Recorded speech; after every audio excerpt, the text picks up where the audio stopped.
Hi everyone! Today we're going over our membrane switch design. So the cool thing about our demo here is that you can actually see the traces without having to take off the adhesive backer.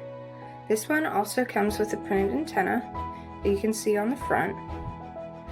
This one's actually made out of silicone, so it's pretty thick.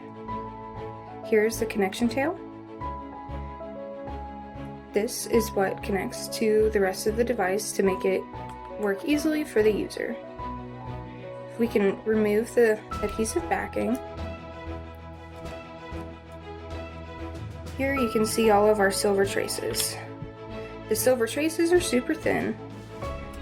If we reveal the rest of this, it's easy to see the printed antenna on this side as well. There's a lot of different variations that we can do with this. All of our engineers design these custom in-house, so we can make the right design for your application. We also make graphic overlays, labels, and decals, so we can easily switch out the top of this if we needed to.